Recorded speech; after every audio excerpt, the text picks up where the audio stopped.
Қызылорда облысы Шиелі ауданында қазіргі таңда мынау аптекалардың жаңағы барлық мынау бұрыннан ашылып жатқан, жаңадан ашылып жатқан аптекалардың бәрін аралап шықтым. Алайда мынау стрептоцит, сосын мынау жаңағы ампицилин деген дәрі, сосын жаңағы ротакан ауыз шаятын дәрілерді таба алмадым. Мынау Жадырадың қасындағы аптекаға бардым, Мөлдірге бардым, сосын Арзан деген аптекаларға бардым. Таба алмадым дәрілерді. Енді айтайын дегенім, мынау арзан қолжетімді бағадағы дәрілерді неге сатпай отыр? Мен түсінбей отырмын. Келмей жатыр фирмасынан деген жауап естіп отырмын. Фирмасынан келмесе біздің кінәміз жоқ, оған қатысымыз жоқ. Фирмадан келе ма, келмей ма? Енді айтайын дегенім, мынау ампицилин, стрептоцит, тамаққа қарсы дәрі жазып берген врачтар.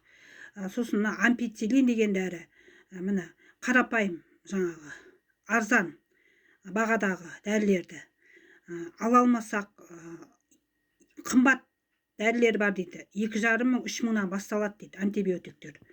Білмеймін, сіздер қулыққа басып отырсыздар ма, қымбат дәрі сатып, әлде шынымен келмей жатыр ма, мен ол жағын білмеймін. Бірақ стрептоцит, ампицилин деген дәріні мен таба алмадым. Ротакан деген ауыз шаятын дәрілерді 3-4 аптекке бардым, таба алмадым. Фирмасы келмей жатыр деген жауап естіп отырмын. Шорабаевтың жаңағы Әлтайырдың ішінде ғана бар деп отыр. Шорабаевтың базарының. Мен сол жағын түсінбей отырмын. Енді амал жоқ, жаңағы дәрі керек, емделу керек, аламыз. Сол Әлтайырдың ішінде бір аптек бар дейді, сол жерден аласыз деді, стрептоцит. Сол жерде ғана сатылады деді, Әлтайырдың ішінде, базардағы.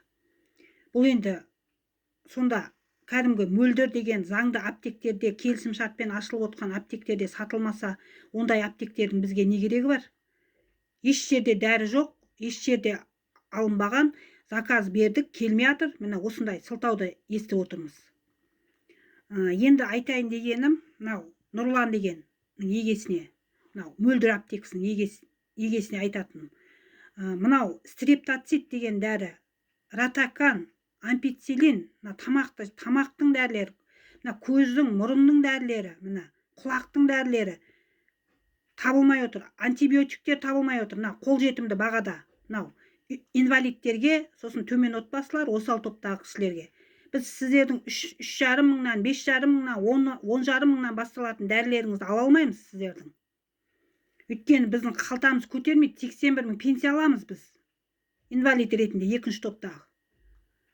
Сондықтан дәрілердің келісім шартын сіз жаңағы жөнде алмайсыз ба, ала алмайсыз ба, келмей жатыр ма?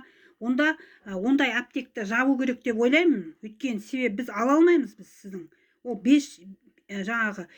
10 мың, 15 мың, 20 мың, 3 мың, 4 мың, 5 мыңнан басталатын дәрілеріңізді ала алмаймыз біз. Бұл енді не деген сұмдық, не деген масқара. Сонда сіздер жаңағы тисе терекке, тимесе пұтаққа жұмыс істеп отырсыздар ма? Сонда ала алмайды, стрептоцит деген дәріні ала алмай отырмыз, мысалы.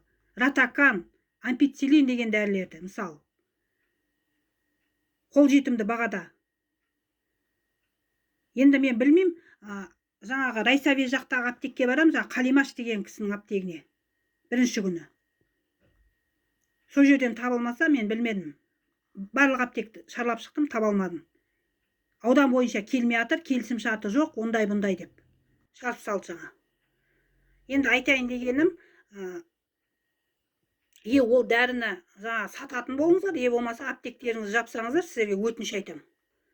Халықты шаршатпай, ана жаққа, мына жаққа сенделтіп. Аптека деп сыртына жазып қоясыздар, ашқасыздар. Оның ішінде дәрі болмаса, несі аптека болып отыр ғой жер.